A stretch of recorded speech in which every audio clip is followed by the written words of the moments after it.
Bonjour et bienvenue dans la chronique d'Estelle et Marie. Nous sommes très contents d'être avec vous, de partager ce petit moment ensemble. Nous sommes désolés, nous revenons toujours avec 2 défaites consécutives pour la 2e fois d'affilée. On est vraiment désolés de ne parler que de défaites en ce moment. Bonjour Clémence quand même. Bonjour Adam.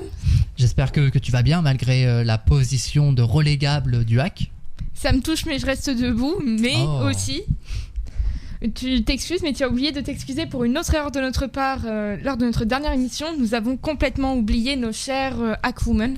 On en est désolé. C'est vrai, qui avait réussi une très belle victoire lors de la journée précédente avant notre émission la semaine dernière. C'est ça, 5-0. Oui. Une belle victoire que je devais mettre en avant et j'ai totalement oublié, je ne sais pas pourquoi. Donc, parce que c'est trop charrié. C'est trop charrié, voilà, t'as oublié. Je voulais mettre fin au supplice. Voilà.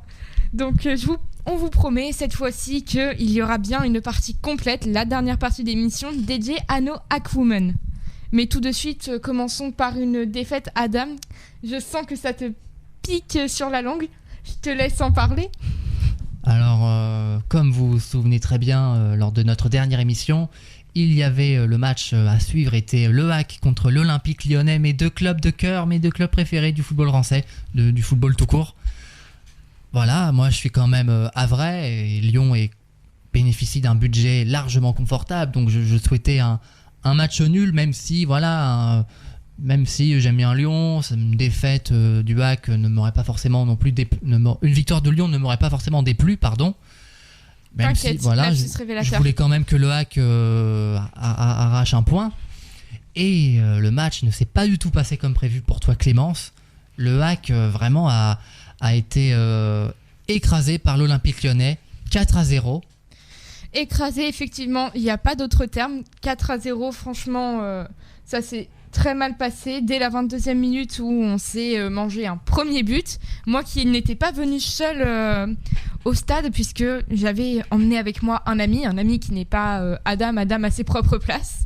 Je voulais lui montrer l'ambiance ciel et marine, à quel point c'est cool. Alors il a vu l'ambiance, mais il n'a pas vu la perf. Il était un peu dégoûté. J'imagine. Premier match au Stade Océane. Oui, c'était son premier match au Stade Océane, il te l'avait dit. En plus, oui, c'est vrai. Et pour tout vous dire, voilà, on est transparent. J'ai quand même eu quelques minutes pour aller voir Clémence à la pause. On a discuté un peu du match. À ce moment-là, Lyon menait seulement 1-0. Et Clémence disait oui, Lyon, vous n'êtes pas trop dangereux. On va s'en sortir. On va arracher le match nul. J'ai jamais autant eu tort de ma vie, je crois. Ça me fait rire jaune, mais quand même. Et puis bon, la deuxième mi-temps, là, ça a été assez chaotique pour le HAC. Ah, c'est même plus chaotique à ce niveau-là. Voilà, j'ai trouvé que Lyon avait bien joué, donc ça me faisait plaisir de voir les joueurs, mais 4-0 quand même, c'est beaucoup. C'est vraiment sévère pour le HAC. 4-0, c'est lourd. Non seulement c'est sévère, mais c'est ultra humiliant. En plus, c'est la plus lourde défaite du HAC depuis leur retour en Ligue 1. Oui, c'est leur plus lourde défaite, effectivement.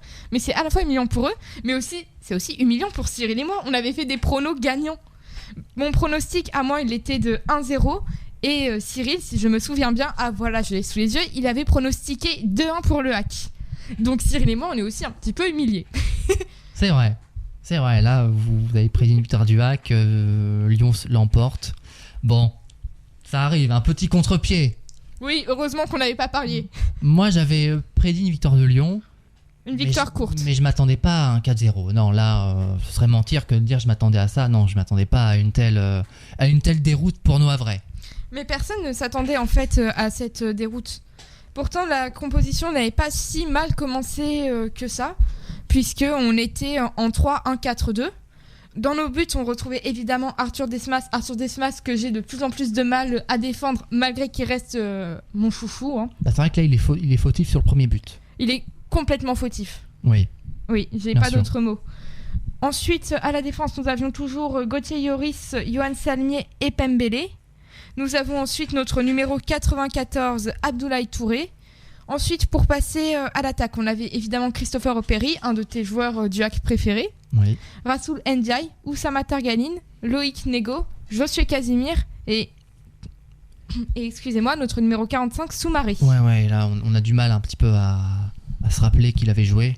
Donc c'est pour ça on marque un petit temps d'arrêt en fait. On est toujours un peu surpris de sa titularisation.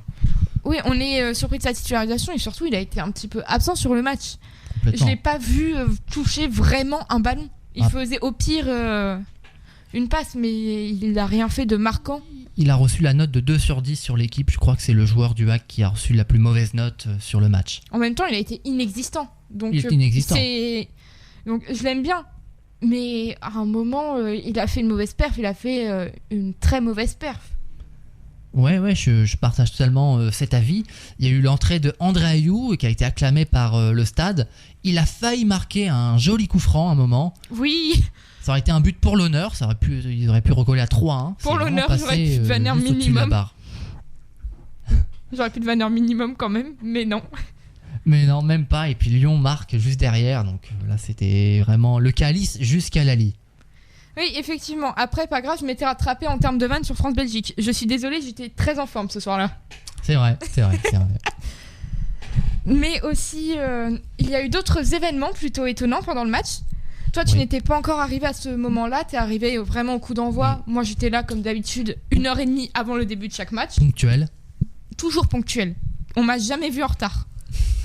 Et puis, c'est vrai, tu m'en as parlé. Il y a eu cet événement. Je te laisse développer. Au moment de l'entrée des joueurs, notre entraîneur Didier Digard a été hué par l'ensemble du stade, que ce soit les supporters lyonnais ou même les supporters du HAC. Au sein du COP même, on huait Didier Digard. Oui. Ça m'avait un peu prise de court, mais j'ai appris un peu plus tard les raisons, puisque désormais il n'assiste plus aux réunions du HAC. Il ne s'entend pas avec le staff, donc ça crée des problèmes en interne. D'accord.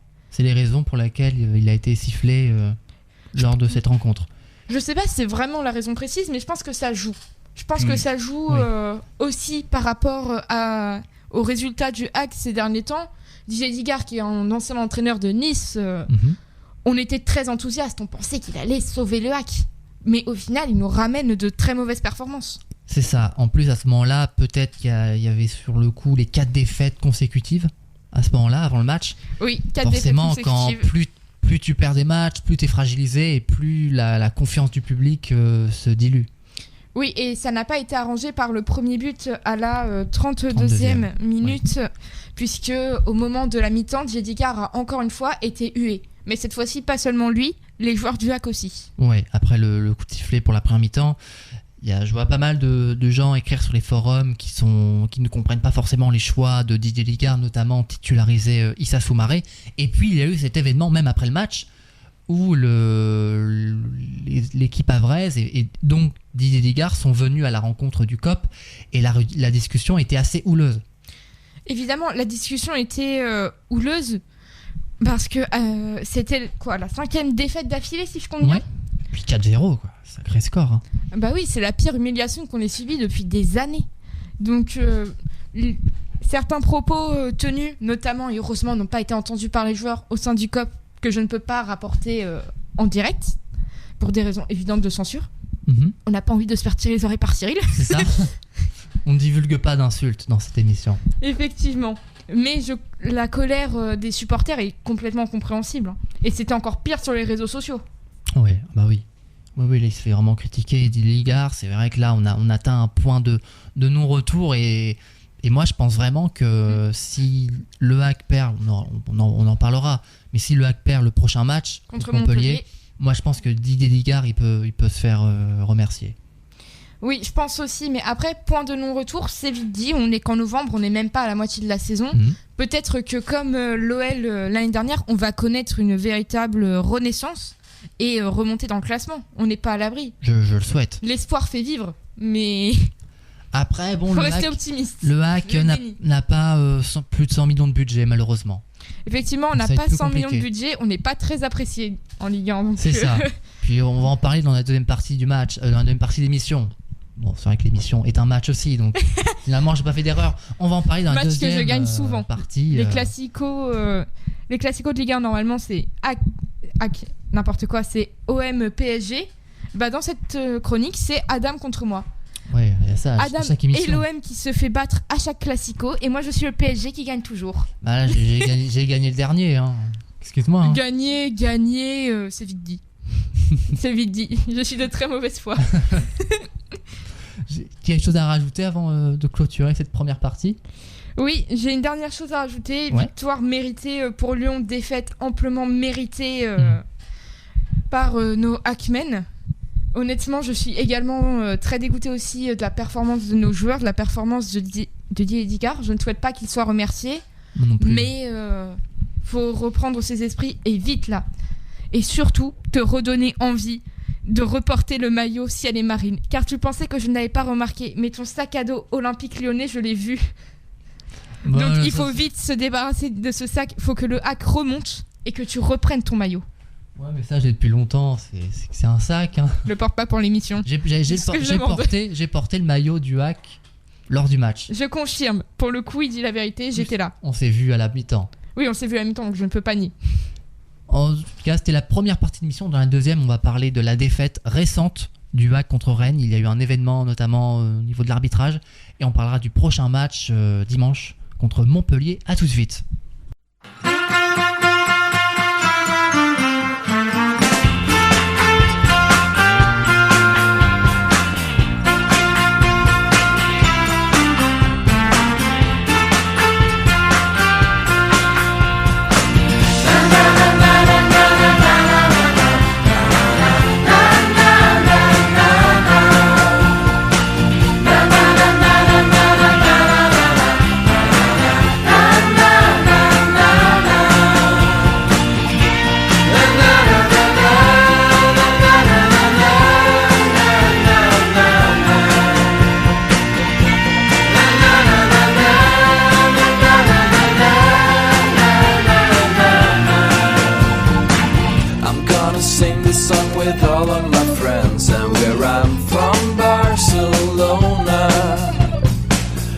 It's a feeling that we don't understand, but we're gonna give it to you.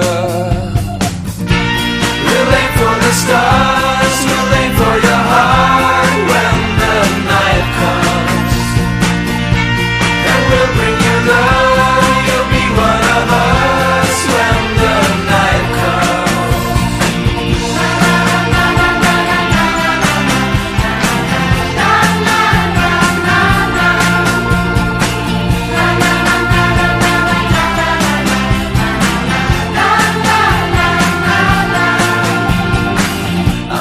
Sing this song with all of my friends, and where I'm from, Barcelona. Love is a feeling that we don't understand, but we're gonna give it to you. We'll aim for the stars, we'll aim for your heart when the night comes. And we'll bring you love, you'll be one of us when the night comes. We'll aim for the stars, we'll aim for your heart when the night comes. And we'll bring you love, you'll be one of us when the night comes.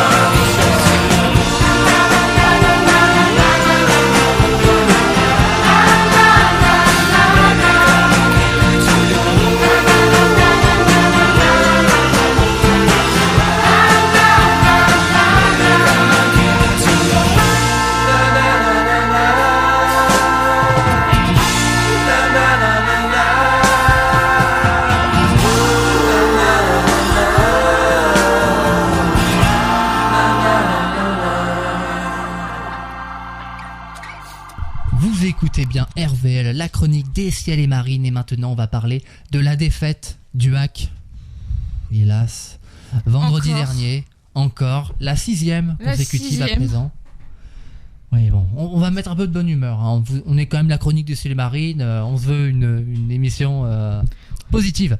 Positif, de bonne humeur et surtout dans le déni. Voilà, dans le déni. Le hack sera en Ligue des Champions. Voilà, on est avant-dernier, mais oh, ça va, il reste du temps. Hein. Oui, tranquille, on n'est pas à la moitié de la saison. Voilà. Défaite en plus que 1-0 contre Rennes. Que 1-0, c'est moins une humiliation que Hack Lyon où l'on a perdu 4-0 au niveau des statistiques. Cette fois-ci, on ne se fait pas autant avoir que contre Lyon puisque la possession, même si on perdait, elle était à 61% pour Rennes contre 39% pour nous. Au total des tirs, il y en a eu 20 côté Rennais, 5 du côté de Noakmen, ce qui est peu. Hein. Oui. Au niveau Bien sûr. des tirs cadrés, seulement 4 pour Rennes et un seul pour le Hack. En revanche, il y a eu beaucoup de coups francs, 17 coups francs en tout dans ce match. 10 tirés par le Hack et 7 tirés par le stade de Rennes. Au niveau des fautes, on n'a pas du tout été exemplaire. Non, on a été souvent pris de court. Hein. On a souvent été pris de court puisqu'en effet, on a eu 3 cartons jaunes contre plus un carton rouge, alors que Rennes n'en a eu que 2. Donc déjà, ces statistiques en disent long sur ce match. Et tu voulais justement parler de l'arbitrage. Déjà sur le match, je vais pas, voilà, comme dirait Mathieu Bonnemer, je vais pas justifier le match, la prestation arbitrale pour expliquer la défaite du Hack. J'ai trouvé que le Hack toujours a été beaucoup en difficulté dans l'utilisation du ballon, beaucoup trop de lenteur. Quand t'es mené 1-0, tu peux pas te permettre de tergiverser comme les joueurs l'ont fait lors de la rencontre. Beaucoup trop d'imprécision dans les passes, des passes courtes qui partent en touche. C'est vraiment des ballons perdus bêtement. Et puis, voilà, on n'a jamais vraiment été en mesure de menacer le Stade Rennais. En revanche, défensivement, c'était quand même un peu mieux. J'ai trouvé que les joueurs du Hack faisaient vraiment leur match, les défenseurs, avant l'ouverture du score de Rennes à la 53e minute de jeu. Et puis donc, comme tu me l'as dit Clémence, belle passe décisive. Merci. Le fait de jeu qui a agacé, pour être poli, Didier Digard, il a même eu quelques explications avec l'arbitre. C'est donc la toute fin de partie. Le Hack a un ballon assez intéressant à l'entrée de la surface de réparation et Youté est percuté. Normalement, moi je pense qu'il y aurait pu avoir un joli coup franc pour le Hack.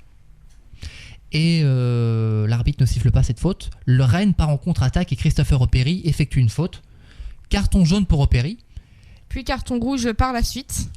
Et je sais pas, il y a une discussion ensuite, la discussion se prolonge et l'arbitre estime que Opéry conteste. Et l'arbitre met un second carton jaune à Opéry en toute fin de match en plus. Et donc carton rouge. Et moi je trouve ça vraiment énervant, je trouve ça très sévère. Je pense pas qu'un joueur du PSG écope d'un carton rouge pour cela. Alors, je trouve ça malheureux.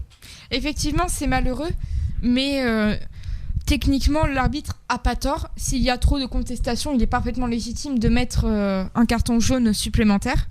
Même si, je l'avoue, le carton rouge de Christopher Opéry n'était pas mérité à mes yeux. Non, un oui. carton jaune simple aurait suffi. Mhm. Oui, voilà. Un carton jaune, pourquoi pas, mais dans ce cas, un rouge, c'est vraiment sévère, surtout que c'est en toute fin de match. Donc, ça n'a aucune influence sur le match, mais par contre, ça en a une sur le prochain, parce que Christopher Opéry ne sera pas là contre Montpellier. Et Didier Ligard, dès le coup de sifflet final, s'est rué vraiment d'un pas décidé vers l'arbitre. Il a Très eu mauvais une move. discussion assez...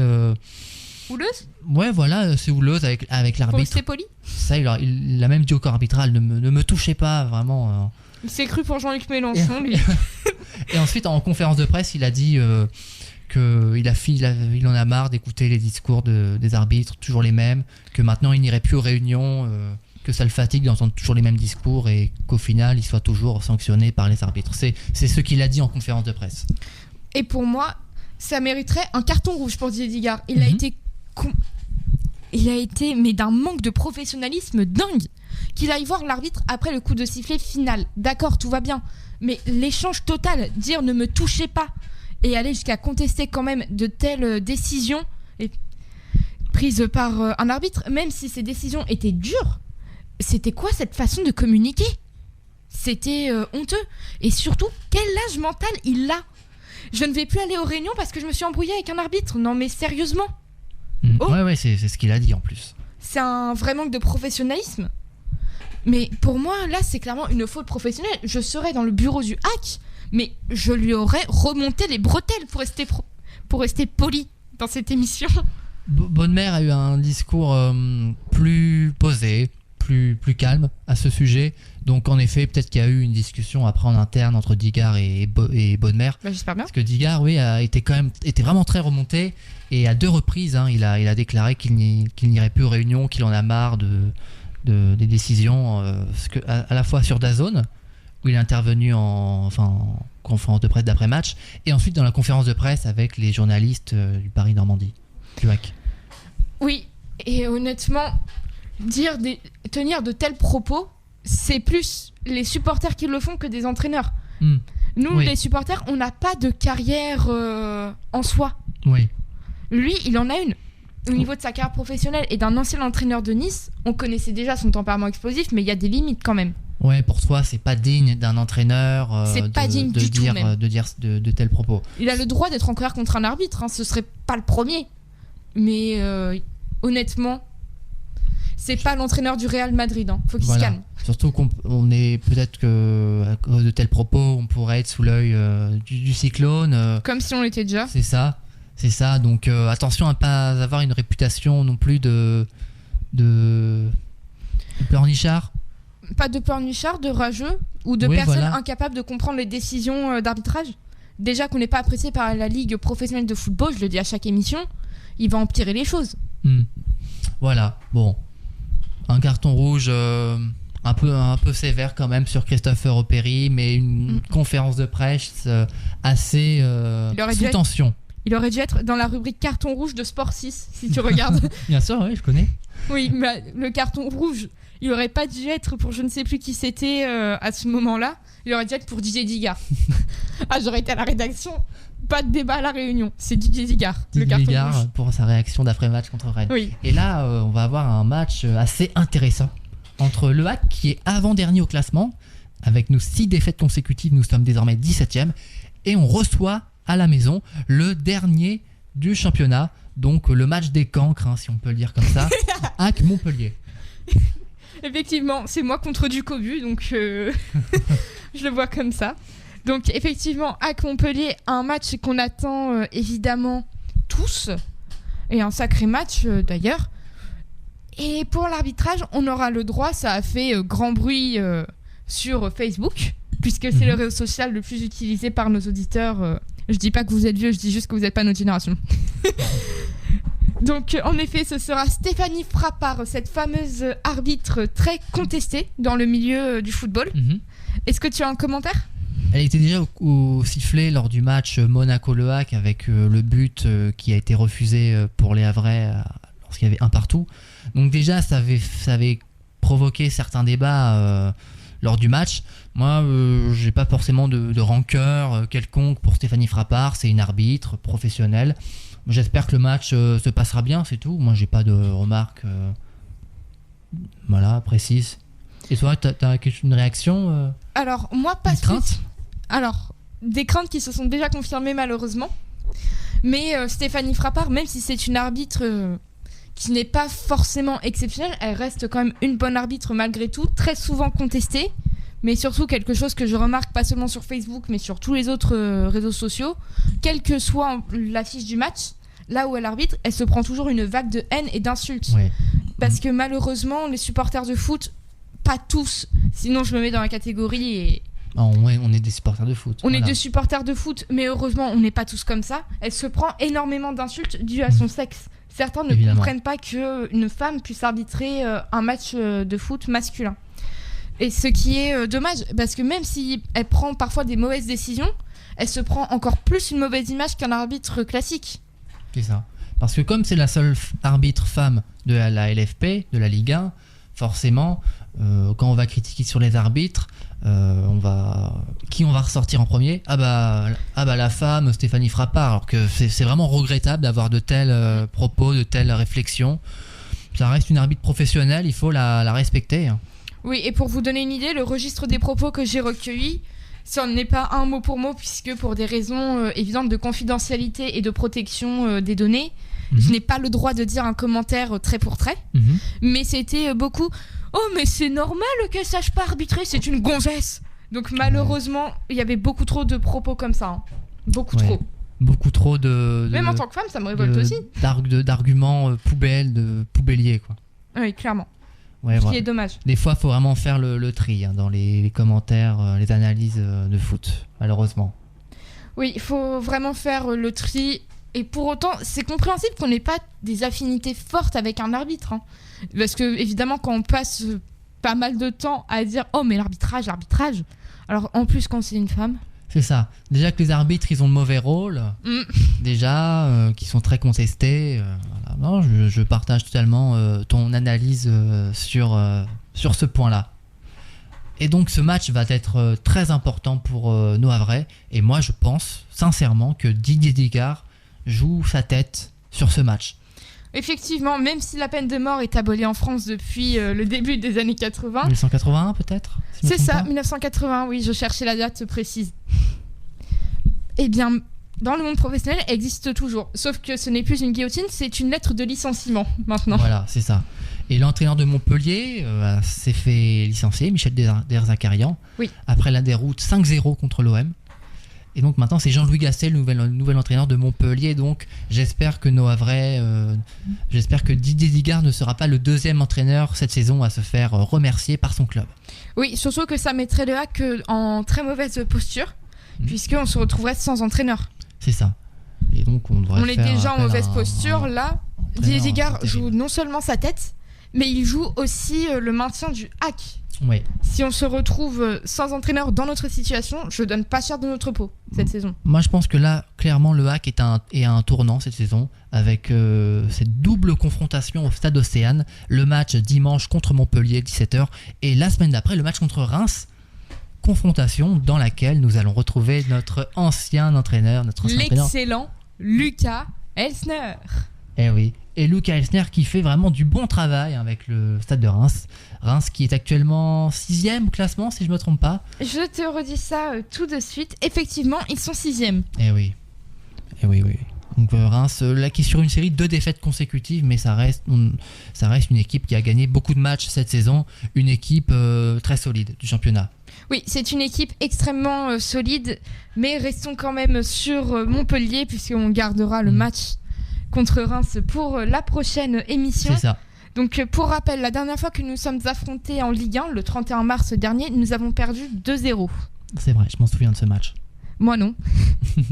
Moi non, pour le coup, vraiment pas. Mais on avait fait un beau 2 partout au stade de la Mosson.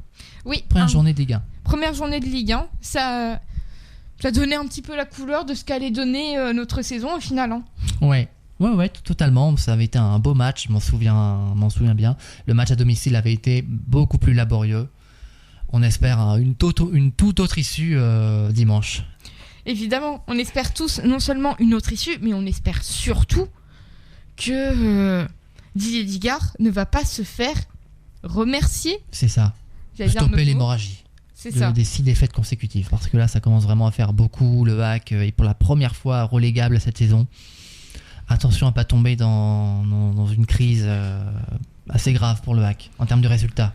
Oui, une crise assez grave et en plus, déjà que le HAC est en mauvaise posture, aussi au niveau de l'image des autres supporters de clubs de Ligue 1. En plus, oui.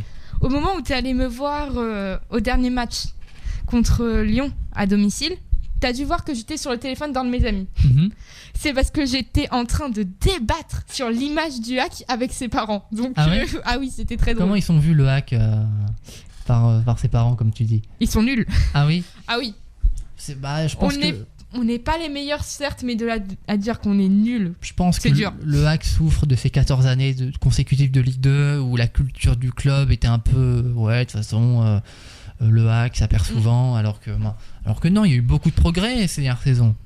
Effectivement, il y a eu beaucoup de progrès. Tu me pardonneras, j'ai lâché dans cette discussion quelques pics contre Lyon. Donc, Ah d'accord. surtout la gestion du budget. En même temps, votre mercato à 95 millions là pour 3 joueurs. Oh, beaucoup plus, beaucoup plus. Beaucoup plus, mais Plus de 100 millions. Hein. Et t'en es fier? Non. Moi je fais une émission sur YouTube. Je trouve sais. que Lyon n'a pas forcément réalisé un bon mercato. Et en plus, il bénéficie d'un budget vraiment très large. Assez curieux tout ça. Nous, pour moins d'1 million, on te fait une meilleure équipe que ça. Bah oui, évidemment. Mathieu Bonnemer, avec quelques millions, il a réussi à construire une belle équipe taillée pour la Ligue 1. C'est admirable. Hein. Oui. Pour revenir à l'image du HAC, non seulement cette image est négative, mais surtout elle est dégradante presque. Ce qui est dommage. Enfin, j'espère que le HAC pourra réussir un beau match contre Montpellier et soigner quelque peu son image après une victoire. Enfin, on l'attend depuis fin août, début septembre maintenant. Oui. C'était contre Auxerre, donc on croise les doigts pour que le HAC Montpellier soit notre retour dans la compétition.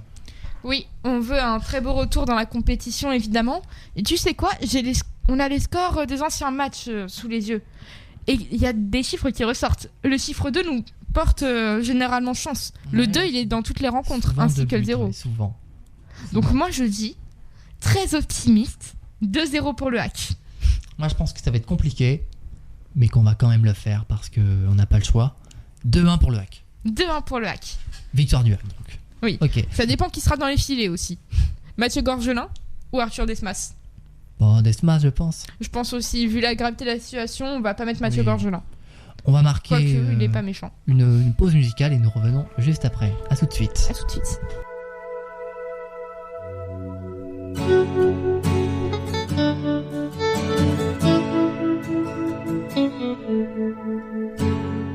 Et si tu crois que j'ai eu peur, c'est faux. Je donne des vacances à mon cœur, un peu de repos. Et si tu crois que j'ai eu tort, attends. Respire un peu le souffle d'or qui me pousse en avant. Et fais comme si j'avais pris la mer.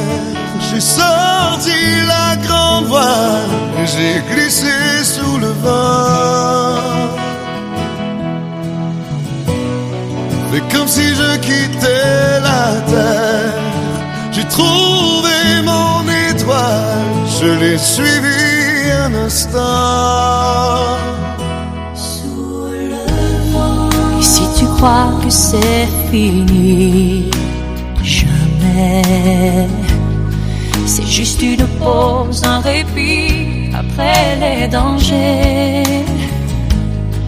Si tu crois que je t'oublie, écoute. Ouvre ton corps au vent de la nuit, ferme les yeux et fais comme si j'avais pris la mer.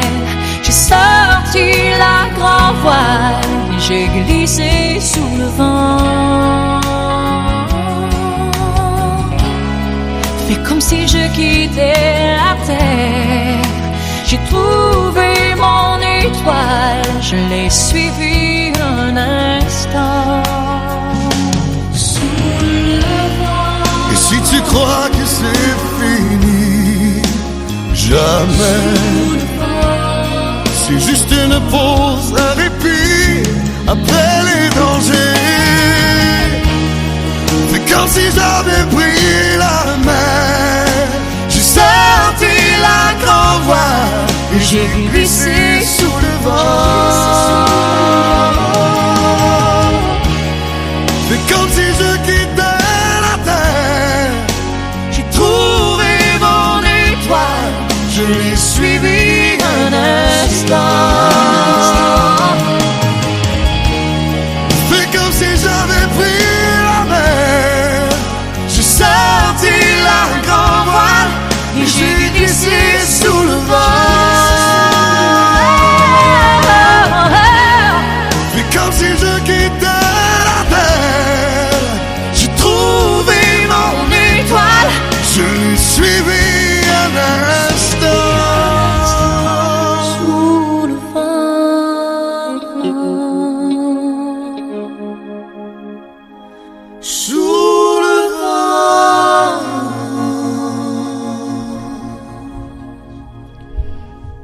Vous écoutez bien la chronique des Célé Marines. Nous sommes de retour et on va finir en beauté avec nos Hackwomen qui réalisent une nouvelle saison en D1 féminine. Et après cette victoire probante 5-1 contre Saint-Etienne, malheureusement on a connu quelques difficultés et on a affronté Montpellier, comme par hasard. encore eux. Ils Et- sont partout. Hein. C'est ça. Ils sont vraiment partout. Et d'ailleurs, je crois que le Hack et Montpellier sont les rares clubs du football français à avoir leur équipe masculine et féminine en Ligue 1. Il y a ces deux clubs-là, et puis il y a C'est le un PSG, prestige. et il y a le PSG, et puis Lyon. Oui. Donc le Hack est dans un cercle fermé, Un cercle fermé et trop souvent sous-estimé. bien sûr. Oui. Et même d'un point de vue centre de formation, le Hack est vraiment parmi les 3 meilleurs au moins. Le match contre Montpellier, malheureusement, a été compliqué. On avait connu des joueuses féminines étincelantes sur le plan offensif avec 5 buts contre Saint-Etienne. Et là, contre Montpellier, malheureusement, on n'a pas réussi à ouvrir la marque. Oui, malheureusement, on n'a pas réussi à ouvrir la marque avec une défaite 1-0. Pourtant, un match qui semblait assez serré au niveau de la possession, puisqu'on perdait à seulement 44%. Et pour ce qui est des tirs, on a quand même tiré 9 fois. Seulement 2 ont été cadrés, malheureusement, mais on ne peut pas dire qu'on a été inefficace. La seule chose que je remarque aussi par rapport à ce match, c'est le nombre de fautes et de cartons jaunes distribués des deux côtés. C'est énorme. Ouais, c'était assez haché en termes de match. Beaucoup C'était de une fautes boucherie. des deux côtés, oui. Beaucoup de fautes. Pas de carton rouge, mais quand même 7 cartons jaunes. 7 cartons jaunes distribués en tout, effectivement. 5 cartons jaunes pour Montpellier et 2 pour le Hack. Voilà, on espère qu'il y aura du mieux quand même. 64% de précision en passe, c'est assez léger, oui, quand même. Le contraste est fort avec Montpellier qui a précisé 3 quarts de ses passes. Donc il a manqué un peu de précision sur ce match. Puis en termes de classement, la situation n'est pas catastrophique. Mais attention à ne pas trop se reposer sur nos lauriers. Nous sommes actuellement 9e au classement. 9e au classement, on n'est pas encore relégable, à ce que je sache. Et Montpellier conforte sa 8e place au classement. On pouvait les dépasser en cas de victoire et malheureusement nous n'avons pas réussi à gagner ce match, à passer devant au classement. Et si vous voulez voir nos Hack Women en D1 féminine, il y aura d'abord ce match demain. Samedi. Demain. Effectivement, demain à 17h. Non, aujourd'hui on est diffusé samedi. Bah non, vendredi. On est diffusé. Non, vendredi c'est férié. On est diffusé samedi.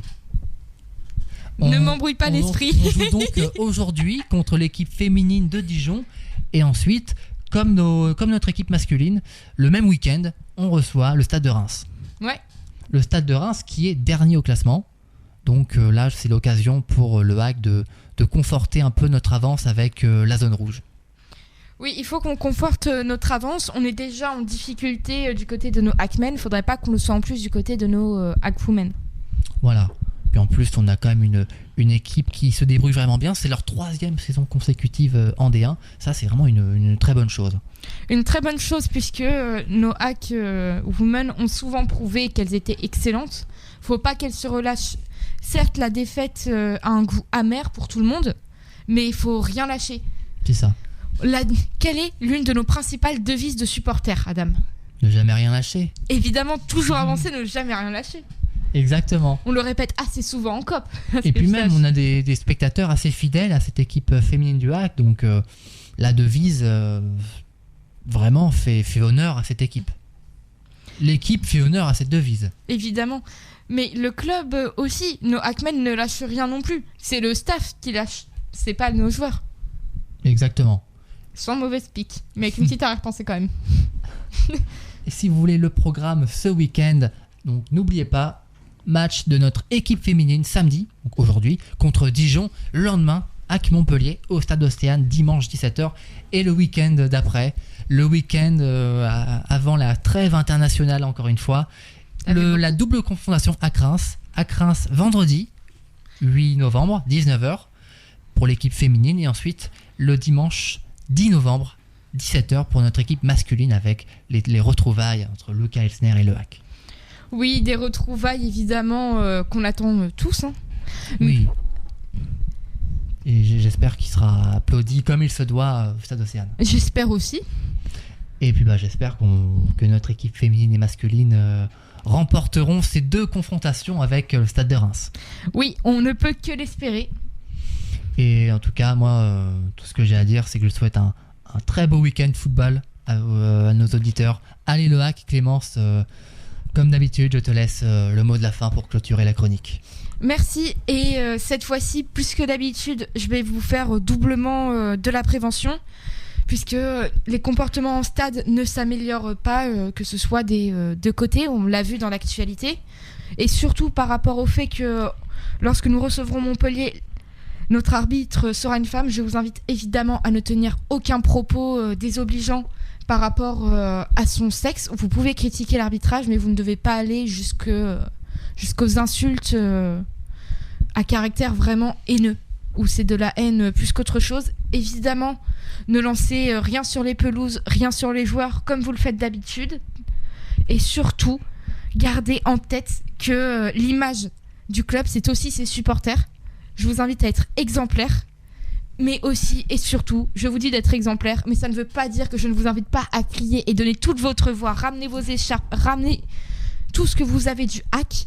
Aussi vos petits bonnets, si vous avez encore ceux qui ont été distribués l'année dernière pour Noël avec un petit logo du hack. Et surtout, criez pour nos ciels et marines. Plus que jamais, que ce soit nos hackmen ou nos hackwomen, ils ont besoin de notre soutien. J'espère que vous serez là en stade et je vous dis à la prochaine.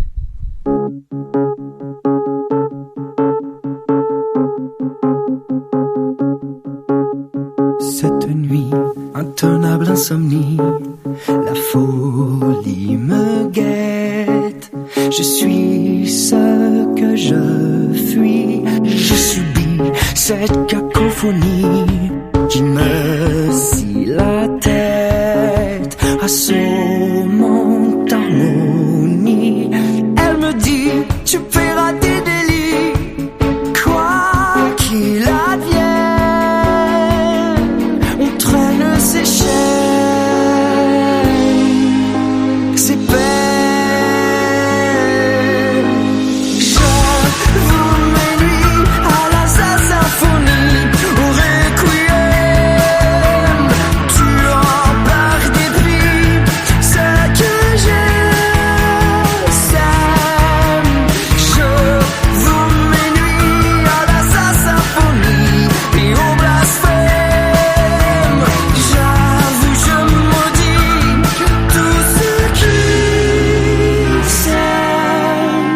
L'ennemi tapis dans mon esprit, faites mes défaites, sans répit me défie. Je renie la fatale hérésie qui ronge mon être. Je veux renaître,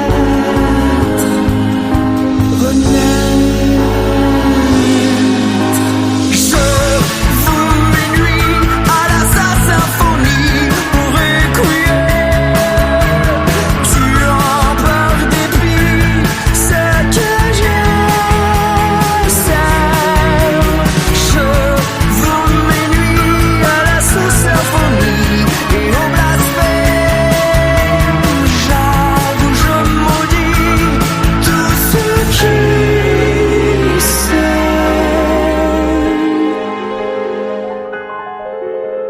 pleurent les violons de ma vie, la violence de mes envies, symphonie, symphonie. Déconcertant, concerto, je joue sans toucher le bout.